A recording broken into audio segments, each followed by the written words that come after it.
It's amazing to see everybody here from DC Television tonight. It's kind of crazy to have the universe represented like this. So I'm going to ask some questions for a bit, and then we're going to turn over to you guys and get some questions from the audience. I'm going to start with some Gotham questions. So Bruno, start with you. And Danny, so Gotham, where did this all come from? Why start with the death of the Waynes? Where did you spark that idea? Origin stories are my favorite part of the mythology of the DC universe and origin stories in general. So when I started talking with Jeff about doing something in the DC universe, it was just natural to me to start thinking from the start of the process and what is more sort of iconic and seminal than the death of the Waynes. And Danny, where'd you get the, what was your inspiration for the vision of the show? It's so spectacular. It's just a beautiful, majestic cinematic show. What did you draw from the lore? It was a dream come true as far as the director's concerned. And it was a dream of Gotham, a city that I always wished I could have visited as a kid. The comic books I read, the movies that I saw, we just had to go back in time and imagine what that decrepit, decaying, corrupt city was like from the very beginning, and I just started sketching, and it went from there. And Ben, so you're like the only good cop in Gotham right now. That's and right. Donald, you're a pretty bad cop in Gotham. So are you going to drag Gordon down, or is Gordon going to pick you up? I think we're gonna meet in the middle, probably. Yeah. Right? Yeah, Harvey's, Harvey knows how the city works, and Jim believes he knows how the city ought to work. And between those two worlds is Gotham. It's hard not to love Ben, so it's... Oh, wow. Hey, how you doing? All right. He's such a do-gooder, he kind of pulls him to a little bit the other side of the equation. So speaking of the cops, we'll go to the villains, Jada. So you're one of the most charismatic people on screen. And in this, you bring a real seductive quality, like you do right now, to everything. So what's it like playing this villain who Bruno, you created, it's a brand new character, so you can really do whatever you want. We don't know what the outcome of this character is. What's that like? It's a very unique experience. And, to be part of a franchise like this and have the opportunity to collaborate with someone like Bruno, Danny, to create this character has just been amazing. And Robin? So everyone has saw the Penguin. I think this is the most brilliant representation of the Penguin ever.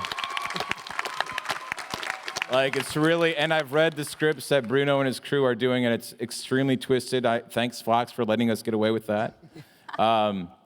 So what's your inspiration for Oswald Cobblepot? Because this is a very different Penguin than I think anyone's ever seen. How much makeup is on there? There's a lot of makeup on me. It's a lot.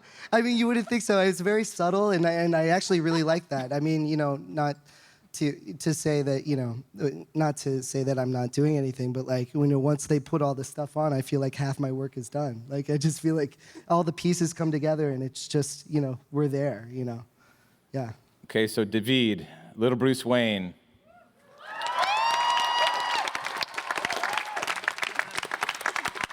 So, first off, we were saying how jealous your friends are that you get to be a Batman in training. How old do you think you're going to have to be before you put on that costume?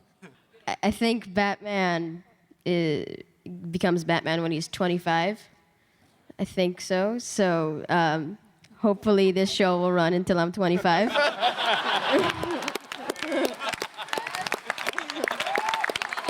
Fingers crossed. Great. And Carmen, Cameron, so you're brilliant, Selena. You're like a little Michelle Pfeiffer, so cute. So you guys are both really young. So where did you first get introduced to Catwoman, and did you know the character prior to this, and what did you look to for research? Well, I looked to the comics and the Batman show with Adam West for research. I saw some movies too, but other than that, mostly the show and the comics. Well, what are you most excited about with Selena? Oh, I'm excited about everything. She's really mysterious, and you don't really know what she's thinking all the time or whether she's thinking anything at all. You know, she's a cat lover. I'm a cat lover. I feel like we could be best friends, you know? Oh, good. So, yeah.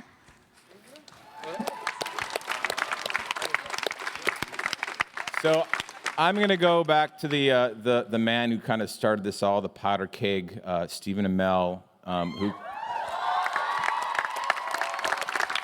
really with Greg and Andrew and Mark created Arrow and kicked off what made this all possible. So thank you so much for that, guys.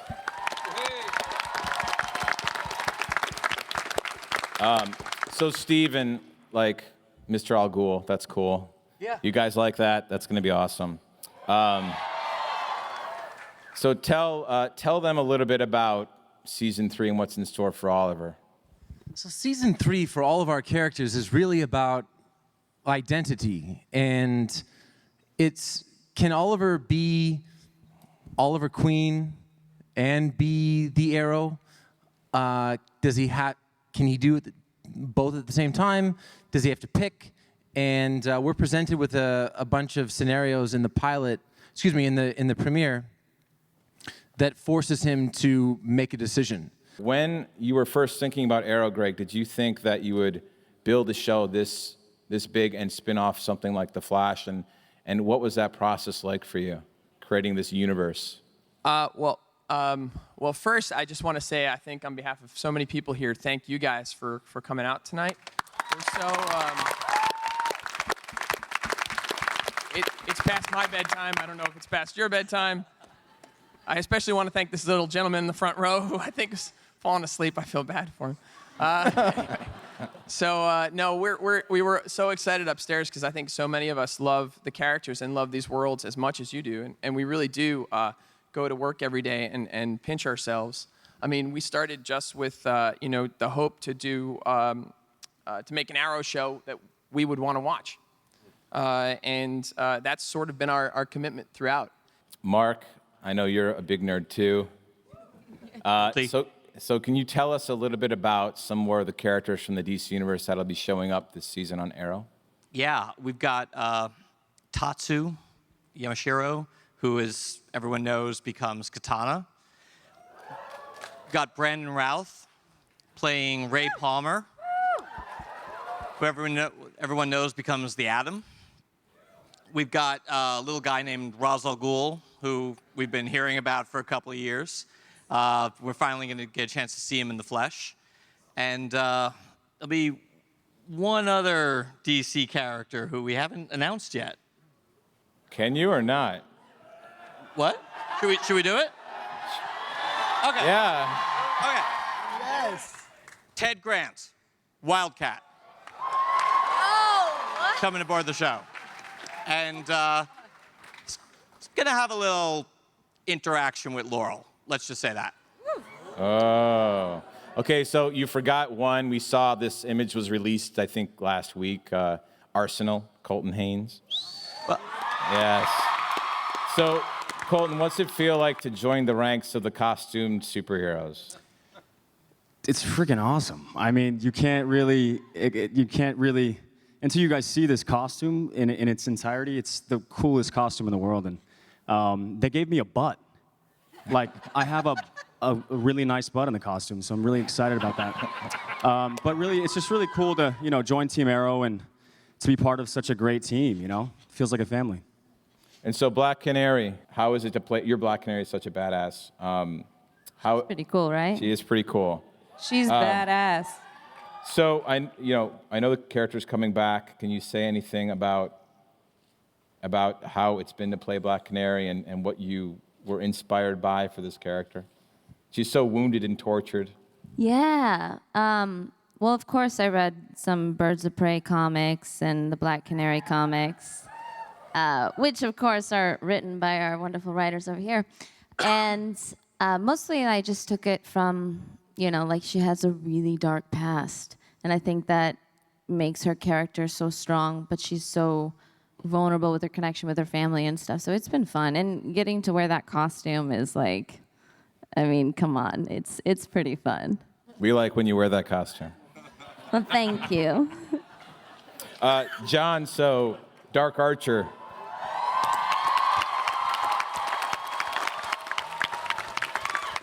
Malcolm Merlin, we saw him return, surprisingly.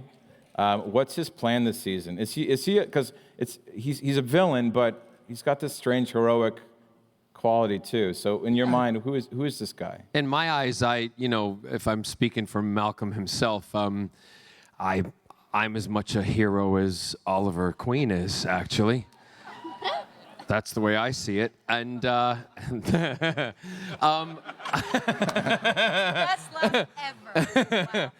but what's really going to be exciting is who he's going to face up to this season. What is going to happen? The whole relationship between Malcolm and his daughter Thea, and what's going to happen, and how it's going to be the most amazing, the most fantastically dysfunctional father-daughter relationship on television ever.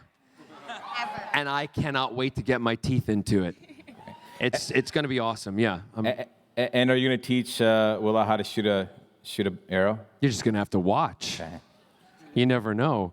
I'll teach her a few things. Yeah. I'm scared. I'm really scared right now, guys. Don't be, darling. I'll take care of you. Okay. All right, I'm going to transition a little over to Flash, and I'm going to use it with Emily. Tell us the definitive answer. Is it going to be Oliver and Felicity, or is it going to be Barry and Felicity? Whoa, whoa, whoa, whoa. What about Ray Palmer? Ah. We just talked, and he's a man, too. We had... No, he's hot.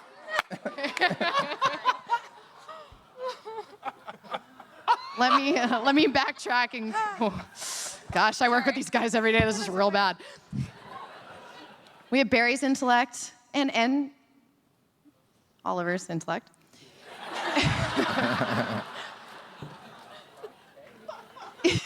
I'm just digging myself in a hole.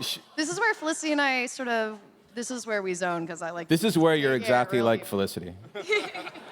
I don't know. I am very lucky that I get to transition over to The Flash, and in episodes to come, we can all look forward to such. Yes. I'm very, very excited. I don't even have to leave the lot to do it, which is great. It'll be really, really fun. But I am not sure. In terms of love interest, I don't know. Are they interested in Felicity at a certain point? Who knows? I mean, it's all going to change. We deal with life and death every day. When it comes, I'm serious, we do. Every day.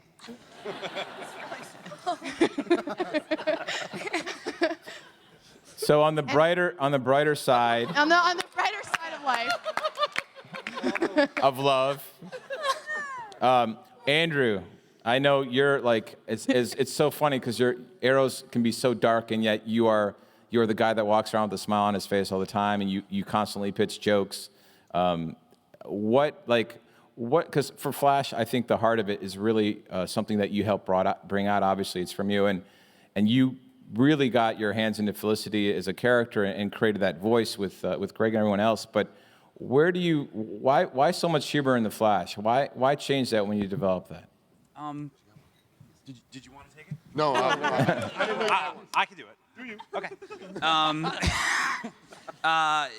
First of all, we were just very conscious of not wanting to make the same show twice, and we assumed you guys didn't want to watch two hours of the same show every week, and so whereas Arrow has a much darker quality to it, with Flash, we wanted to do something a little lighter, a little brighter, a little bit more blue sky, and Barry Allen has always sort of had that. If you read the comics, he's always been a lighter character, and there's always been a lot more humor. So we were just really excited to explore that aspect of it. And of course I walk around with a smile on my face. Oliver Queen, Barry Allen, Bruce Wayne, John Constantine. I mean, this is ridiculous.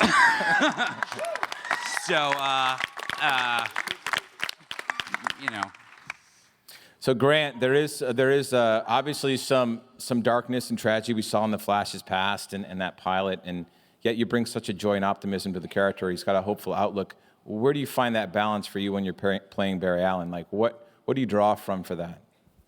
Oh God, I mean, I love Barry. I love him, and he's full of hope, he's full of optimism, which is the part that I can definitely relate to. I try to be optimistic in my life. I think we'd go crazy with this career if we aren't optimistic. So that's something I can draw from.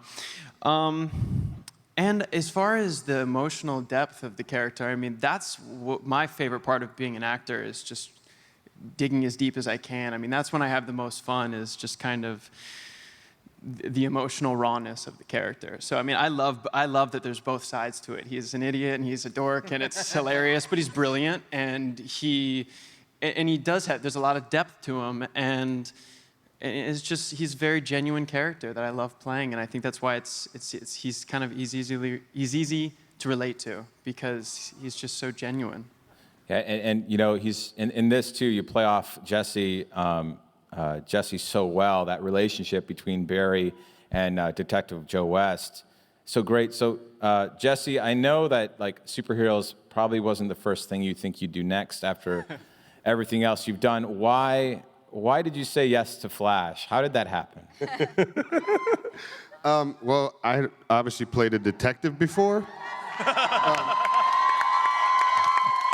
Thank you. But when I met Andrew and Greg in New York, they sat down and they pitched to me like two puppies that had to pee and couldn't go outside.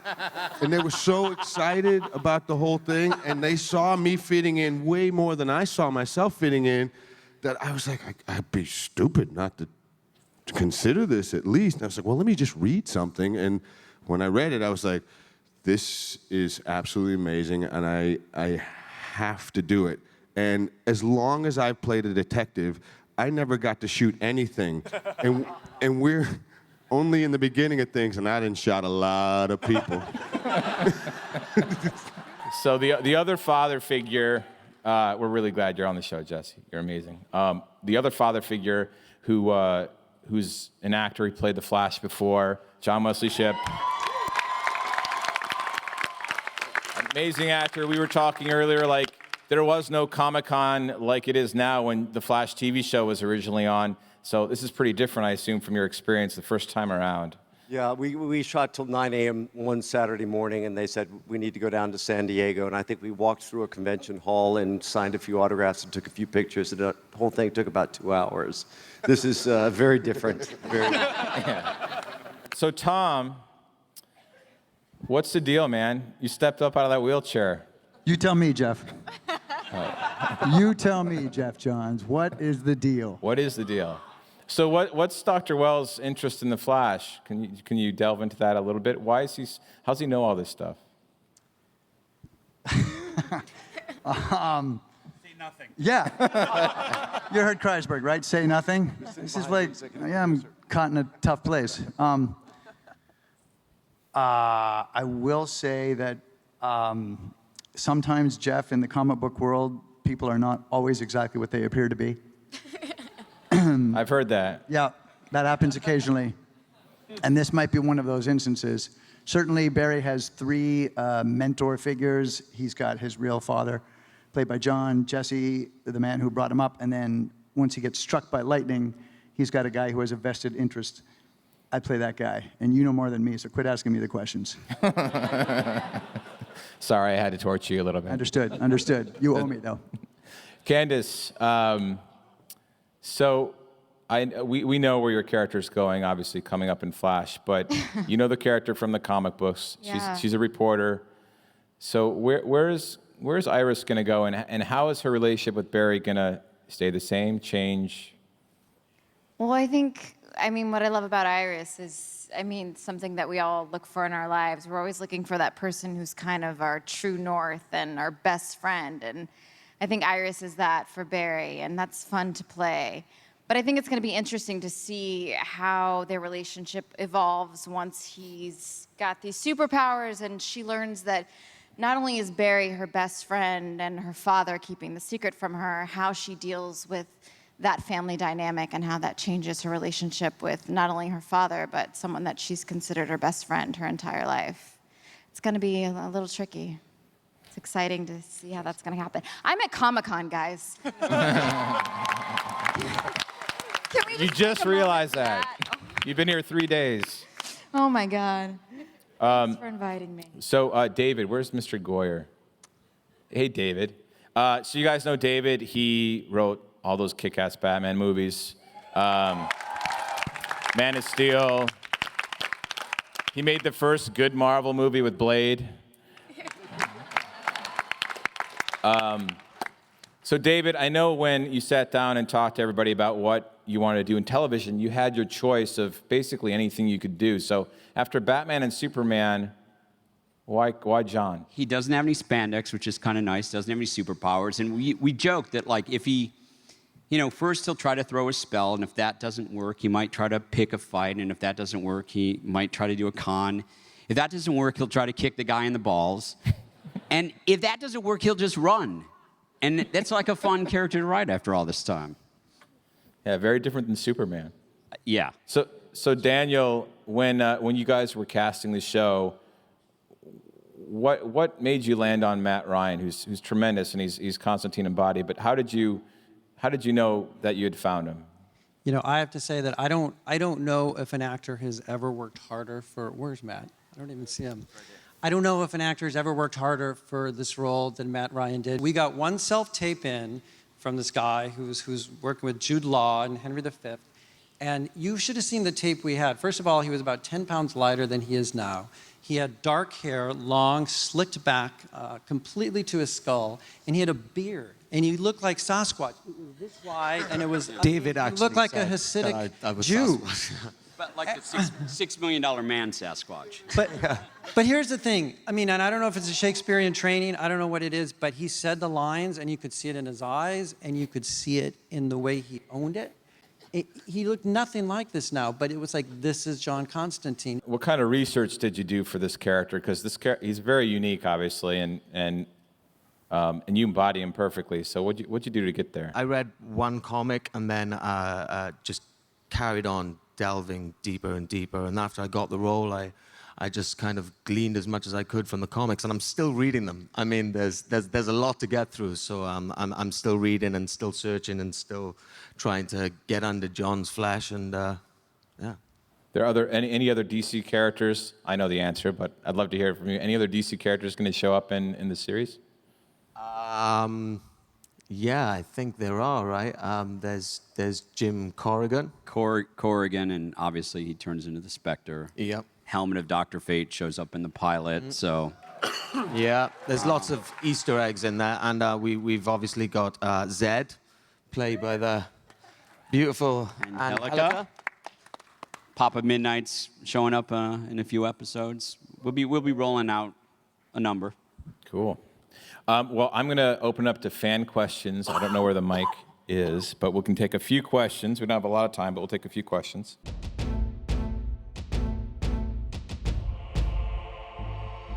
Well, we wanted to have one of his most iconic villains in the pilot, so but we also knew that we wanted Jesse to shoot him. Fortunately in the comics, Mark Martin has a brother, Clyde. So, somebody was obviously flying the plane that we saw Clyde Martin jump into. So there is another weather wizard out there, and we will see him one day.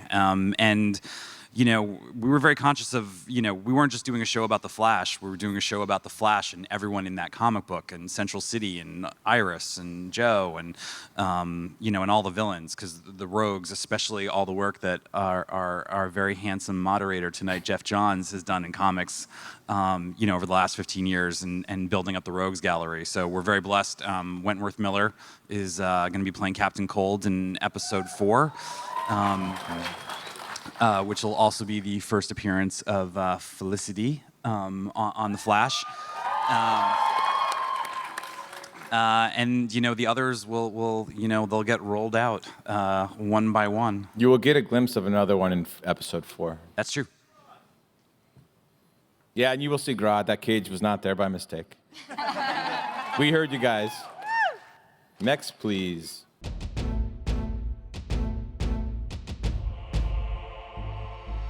For me, this is like completely surreal. I grew up loving this genre of, like, I wasn't a comic book fan necessarily growing up, but I was a huge fan of the Christopher Reeve Superman franchise and all those movies. And so this, but I also grew up doing musical theater and like tap dancing, and grew up in Virginia. So I mean, this is not only something that it's not a dream come true. It's something I could have never fathomed.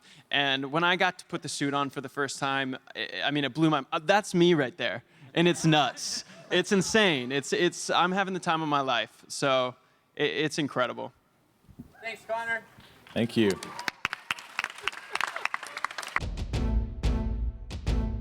Well, Gotham is kind of takes, I mean, Bruno, you can talk about that a little bit. It kind of takes place, it's kind of in the past, but also in the present. Yeah, that's a good question. Again, I would say never say never. I think at the moment, both shows are new, and one of the things about creating a TV show is you're trying to create and find the tone of the show. And if those two worlds, if there's those two DC worlds coincide, then it would work. But as you say, I'm not really clear about the chronology with how Constantine interacts. Maybe Constantine is only 5 or something in this universal, and that wouldn't be very entertaining. But yeah, or would it? Say never. Yeah, well, you could come up with a story of that. Yeah. Time travel. There you go. That'll fit right in with Gotham.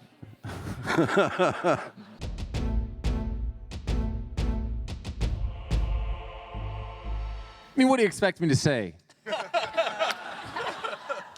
I would win.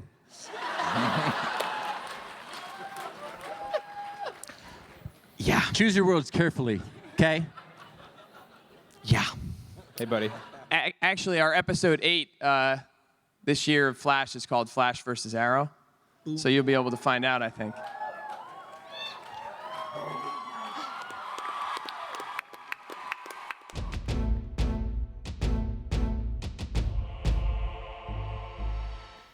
I feel very fortunate and proud to play such an intelligent, well-written woman on television. And so grateful every day. She has a really special place in my heart, and I'm really glad that she resonated with you and anyone else. Thank you. Yeah, and I don't know if I could express any more how much I love playing this character. So I mean, it's just everything resonates with me. Every day I love this character more. Every script I get, I love this character more. He just has a lot of heart, and I just love playing the character. Thank you.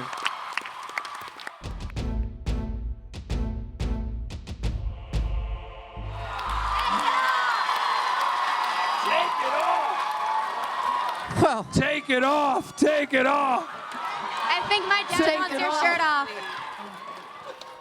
Tune in on I think Wednesday we should have a vote. I think the panel should vote. I'm up for it. Let's go. Vote. Let's vote. Anyone wants? Wednesday nights.